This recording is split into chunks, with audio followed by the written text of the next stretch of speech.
Hello friends, welcome to my channel study for you.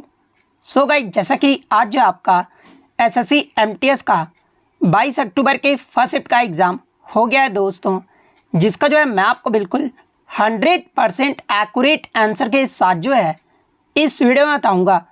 तो देख लेते हैं कि किस प्रकार के जो है आज आपके 22 अक्टूबर के फर्स्ट शिफ्ट के एग्ज़ाम में जो है प्रश्न पूछे गए हैं। उससे पहले एक बात और दोस्तों, कि जिन्होंने भी अगर चैनल को सब्सक्राइब नहीं किया है तो एसएससी एमटीएस एग्ज़ाम से रिलेटेड पर्पल की अपडेट के लिए जो है चैनल को सब्सक्राइब ज़रूर कर दीजिएगा। और बगल में ही आपको एक बेल आइकन यानी घंटे का निशान भी दिख रहा होगा, तो आप उसे भी जो है ज़रूर प्रेस कर दीजिएगा। तो चलिए वीडियो को स्टार्ट करते हैं। तो आपका पहला क्वेश्चन आया था कि बथुकम्मा त्यौहार भारत के किस राज्य में मनाया जाता है। तो देखिए, ये जो आपका बथुकम्मा त्यौहार है ना, एक आपका जो वो फूलों का त्यौहार है जो मुख्य रूप से तेलंगाना और आंध्र प्रदेश के कुछ हिस्सों के द्वारा जो है इस त्यौहार को जो वो मनाया जाता है। तो ऑप्शन में आपका तेलंगाना दिया गया था, तो तेलंगाना आपका यहाँ पे करेक्ट आंसर होगा।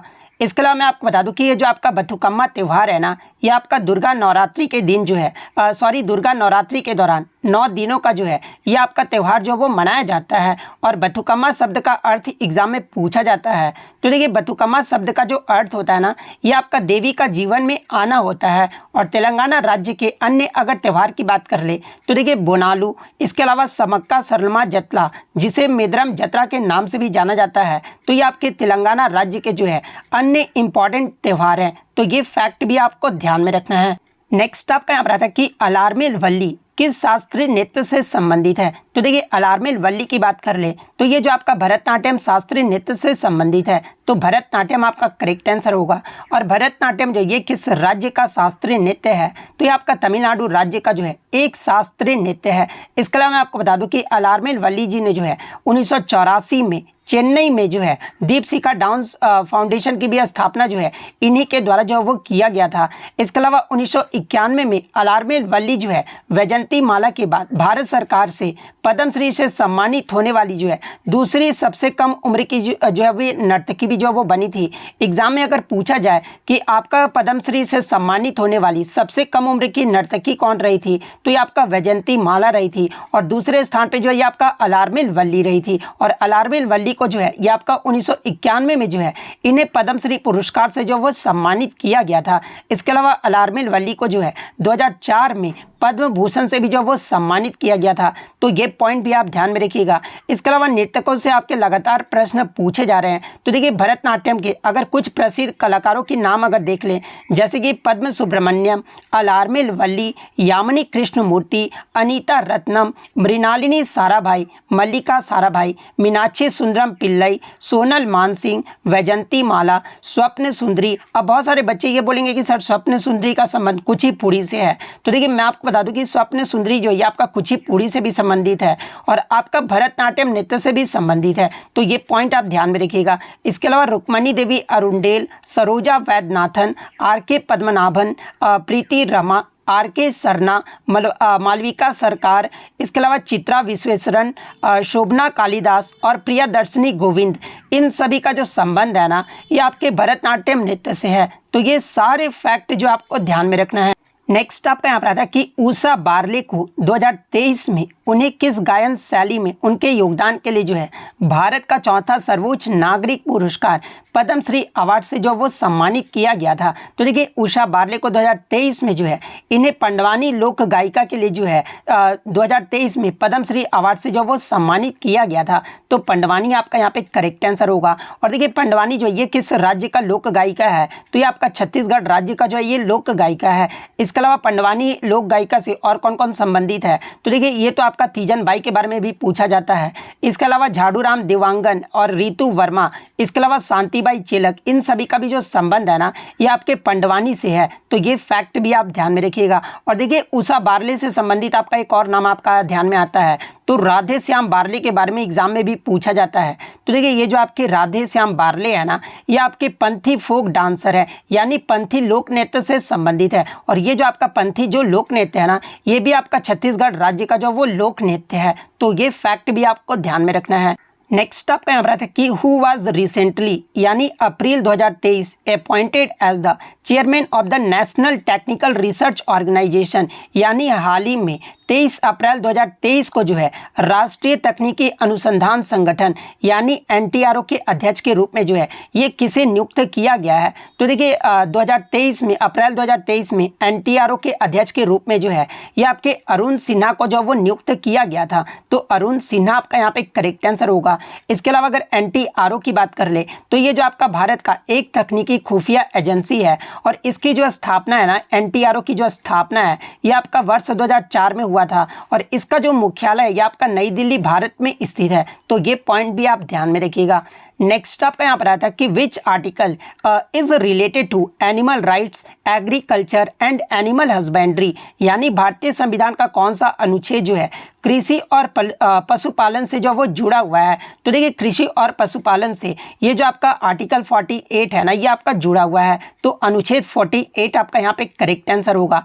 इसके अलावा अगर अनुच्छेद 48A के बारे में भी आपका एग्जाम में पूछा जाता है तो देखिए अनुच्छेद 48A में जो आपका कहा गया है कि पर्यावरण के संरक्षण और सुधार तथा वनों और वन्य जीवों की सुरक्षा करने के लिए जो है ये आपका निर्देशक सिद्धांत जो है वो आपका निर्धारित जो वो किया गया है और ये जो आपका अनुच्छेद 48A के तहत जो है ये आपका किया गया है। तो ये पॉइंट भी आप ध्यान में रखिएगा। इसके अलावा प्रीवियस शिफ्ट में यहाँ से पूछा भी गया था कि अनुच्छेद 48A के समान कौन सा मौलिक कर्तव्य आपका है। तो देखिए अनुच्छेद 48 के जो समान है ना ये आपका मौलिक कर्तव्य, अनुच्छेद 51A का जो क्लोज जी है ना ये आपका अनुच्छेद 48A के समान है। फर्क सिर्फ आपका इतना है कि यह जो आपका नागरिकों का मौलिक कर्तव्य है, जबकि अनुच्छेद 48A की बात कर ले तो ये जो आपका पर्यावरण की रक्षा करना और राज्य का जो ये आपका कर्तव्य होगा यानी DPSP के अंतर्गत आता है। और ये जो आपका अनुच्छेद 48A ये भी आपका कहता है कि हमें प्रदूषण मुक्त वातावरण मिलता है, इसलिए इसकी रक्षा करना है और इसकी गुणवत्ता में सुधार करना ये जो हमारा कर्तव्य होगा। ये जो आपका अनुच्छेद 48A भी जो वो कहता है। तो ये फैक्ट भी आपको ध्यान में रखना है। नेक्स्ट आपका यहाँ पर आता है कि according to the 2011 census of India the population growth rate of Kerala was, यानी जनगणना 2011 के अनुसार केरल की जनसंख्या वृद्धि दर जो है ये कितने प्रतिशत रहा था। तो देखिए जनगणना 2011 के अनुसार केरल में जनसंख्या वृद्धि दर जो है ना ये आपका 4.9% रहा था। तो 4.9% आपका करेक्ट आंसर होगा। हालांकि मैं आपको बता दूं कि बच्चे बता रहे थे ऑप्शन में 4.9% नहीं दिया गया था, तो आई थिंक आपका 5 पॉइंट समथिंग कुछ दिया गया था। तो अगर 4.9 ऑप्शन में नहीं दिया गया होगा तो 5 पॉइंट वाला जो समथिंग आपका ऑप्शन दिया गया होगा ना वही फिर आपका यहाँ पे करेक्ट आंसर होगा।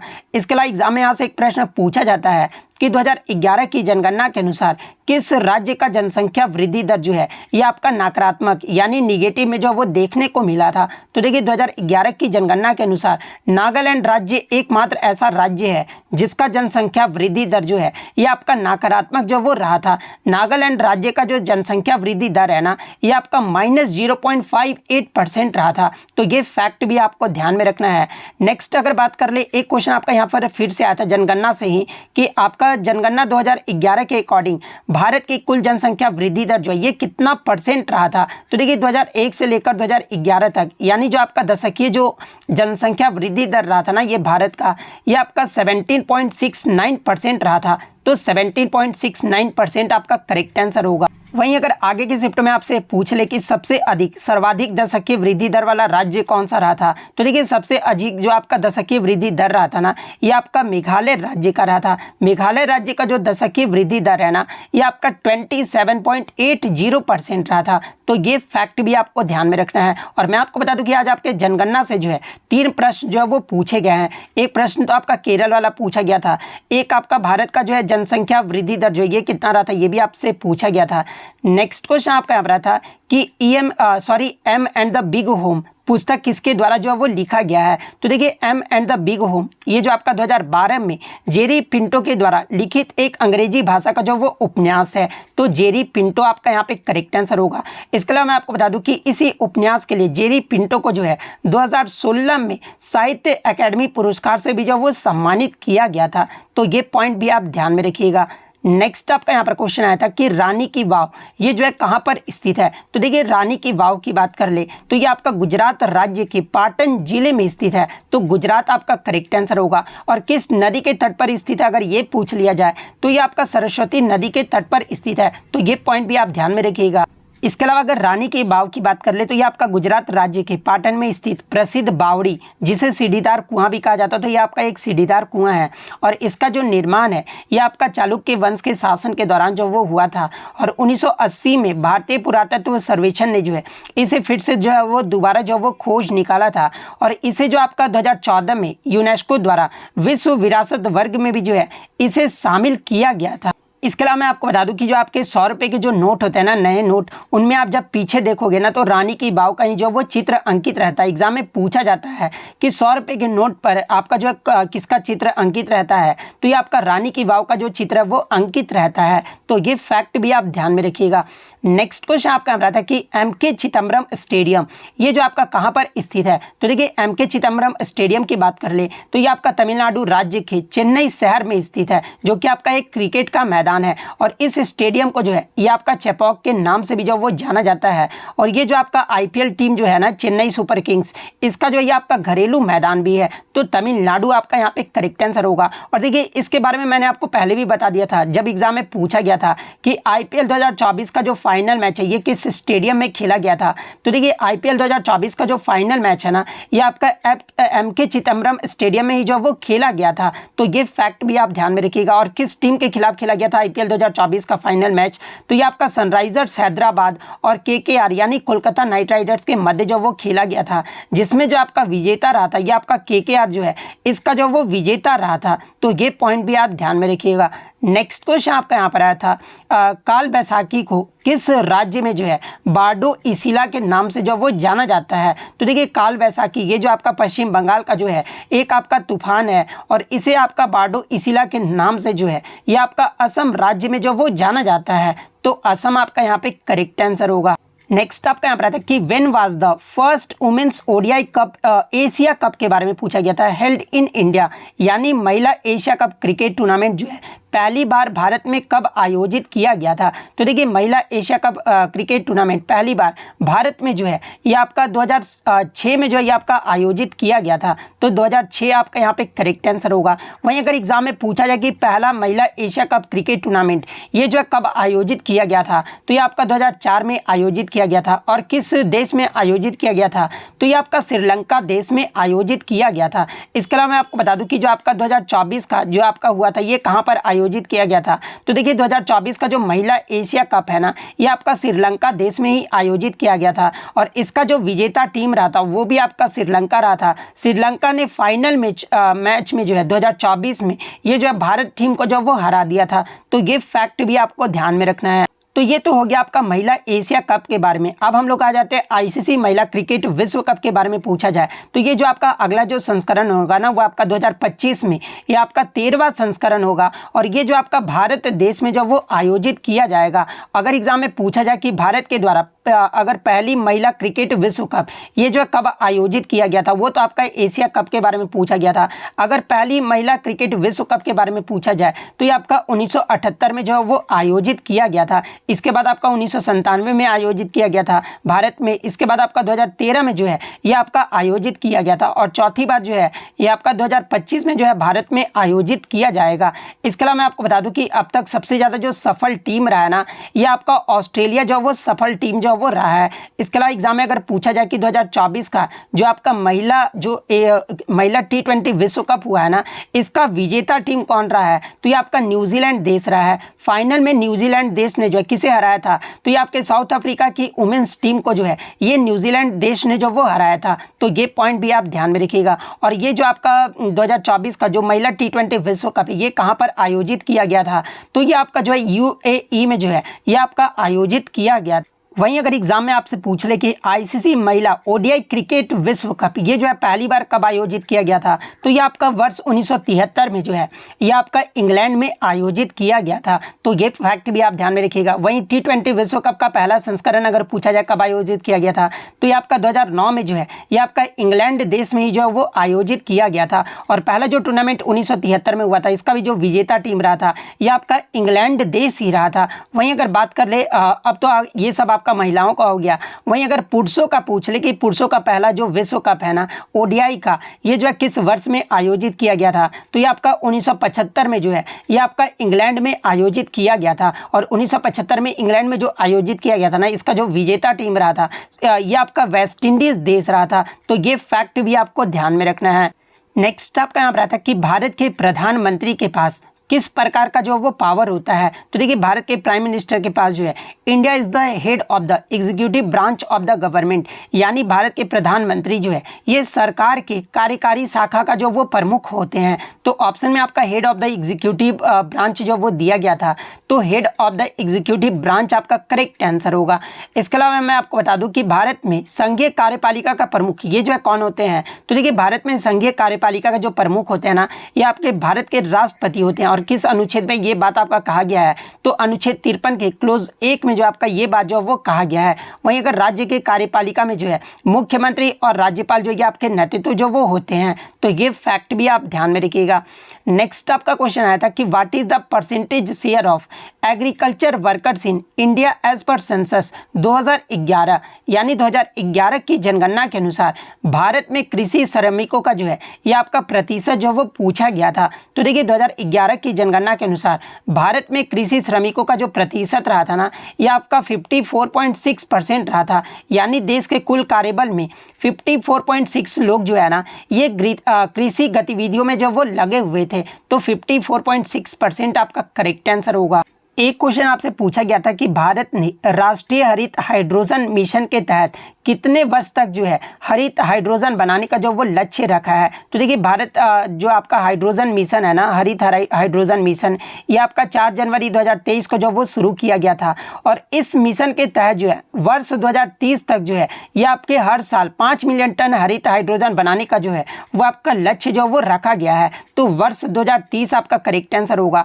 और देखिए इस मिशन के तहत जो है भारत को हरित हाइड्रोजन का उत्पादन, उपयोग और निर्यात करने वाला वैश्विक केंद्र भी जो वो बनाना है। तो ये फैक्ट भी आपको ध्यान में रखना है। नेक्स्ट क्वेश्चन आपका यहाँ पर आता है कि which of the following does not constitute a weather element, यानी निम्नलिखित में से कौन सा मौसम तत्व नहीं है। तो देखिए आपके मौसम तत्व कौन कौन से होते हैं, तो एक तो आपका टेम्परेचर यानी तापमान होता है, सेकंड आपका प्रेशर यानी दबाव होता है, थर्ड आपका विंड यानी हवा होता है, फोर्थ आपका आर्द्रता यानी ह्यूमिडिटी होता है, और फिफ्थ आपका रेन यानी वर्षा होता है। तो ये सब जो होते हैं ना ये आपके मौसम के तत्व होते हैं। और ऑप्शन में जो आपका प्लांट जो वो दिया गया था, तो देखिए ये जो आपका प्लांट है ना ये मौसम का तत्व नहीं है। तो प्लांट आपका यहाँ पे करेक्ट आंसर होगा। नेक्स्ट आपका यहाँ पर क्वेश्चन आया था कि the first garden tomb in the Indian सब कॉन्टिनेंट इज, यानी भारतीय उपमहाद्वीप का जो है पहला उद्यान मकबरा कौन सा है। तो देखिए भारतीय उपमहाद्वीप का पहला जो उद्यान मकबरा है ना ये आपका हुमायूं का मकबरा है। तो हुमायूं का मकबरा आपका करेक्ट आंसर होगा। और ये जो आपका हुमायूं का मकबरा है ये आपका दिल्ली में स्थित है। और इसका निर्माण जो ये किसके द्वारा करवाया गया था, तो देखिए हुमायूं की पहली पत्नी और मुख्य संगनी महारानी बेगा बेगम, जिन्हें जो आपका हाजी बेगम के नाम से भी जो वो जाना जाता है, और इनके आदेश पर जो है ये आपके मिराक मिर्जा धियात के द्वारा जो है ये आपका इसका निर्माण जो वो करवाया गया था। और हुमायूं के मकबरे का जो निर्माण है ना ये आपका 1565 में जो वो शुरू हुआ था, और इसका जो कार्य पूरा है ये आपका 1572 में जो ये आपका पूरा हो गया था। तो ये फैक्ट भी आपको ध्यान में रखना है। नेक्स्ट क्वेश्चन आपका यहाँ पर आया था कि आपका जो है 4 स्टेटमेंट जो वो दिए गए थे मराठी समाचार पत्र के बारे में, और उसमें से आपको बताना था कि इसमें से कौन सा कथन जो वो आपका सही दिया गया है। जिसमें एक कथन आपका दिया गया था कि पहला मराठी समाचार पत्र जो है ये आपका दर्पण था, जो कि 6 जनवरी 1832 को जो है ये आपका बाल शास्त्री जम्भेदकर के द्वारा जो ये आपका शुरू किया गया था। और ये जो पत्र था ना ये आपका द्विभाषी पाक्षिक था, जो अंग्रेज में द बॉम्बे दर्पण के रूप में भी जो ये आपके प्रकाशित होता था। और 1840 में इसका प्रकाशन जो वो बंद हो गया था। तो एक ऑप्शन में आपका ये दिया गया था कि पहला मराठी समाचार पत्र दर्पण था, और 6 जनवरी 1832 को जो है ये आपका बाल शास्त्री जम्भेदकर के द्वारा जो ये शुरू किया गया था। तो ये वाला ऑप्शन आपका यहाँ पे करेक्ट आंसर होगा, क्योंकि करेक्ट स्टेटमेंट जो आपसे पूछा गया था। नेक्स्ट आपका यहाँ पर क्वेश्चन आया था कि पद्म पुरस्कार से संबंधित कौन सा कथन जो वो सही दिया गया है। जहाँ पे एक क्वेश्चन ऑप्शन आपका दिया गया था कि पद्म पुरस्कार जो है ये आपका वर्ष में एक बार जो वो दिया जाता है, तो ये वाला स्टेटमेंट था ना पद्म पुरस्कार के बारे में, ये आपका जो वो सही दिया गया था, क्योंकि पद्म पुरस्कार जो है हर वर्ष गणतंत्र दिवस के मौके पर ही जो है वो आपके दिए जाते हैं। तो ये वाला स्टेटमेंट आपका करेक्ट आंसर होगा। नेक्स्ट आपका यहाँ पर आता है कि in which year Indian forest service was established, यानी अखिल भारतीय सेवा अधिनियम 1951 के तहत भारतीय वन सेवाओं की जो स्थापना है ना, ये कब किया गया था। तो देखिए अखिल भारतीय सेवा अधिनियम 1951 के तहत भारतीय वन सेवाओं की जो स्थापना है ना, ये आपका वर्ष 1966 में जो वो किया गया था। तो वर्ष 1966 आपका करेक्ट आंसर होगा।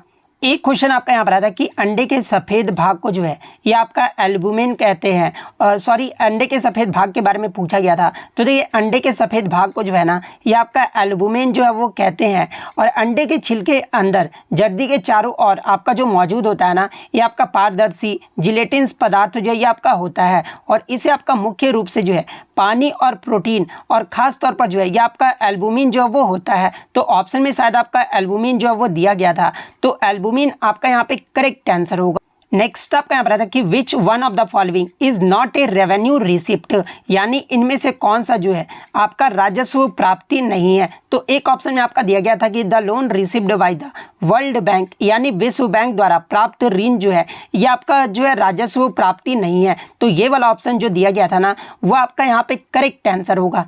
नेक्स्ट क्वेश्चन आपका बता था कि द कलेक्टर्स ऑफ वैदिक hymns and mantras is called, यानी वैदिक ऋचाओं या फिर मंत्रों के संग्रह को जो है ये क्या कहा जाता है। तो देखिए वैदिक ऋचाएं या फिर मंत्रों के संग्रह को जो है ये आपका संहिता जो है वो कहा जाता है। तो संहिता आपका यहाँ पे करेक्ट आंसर होगा।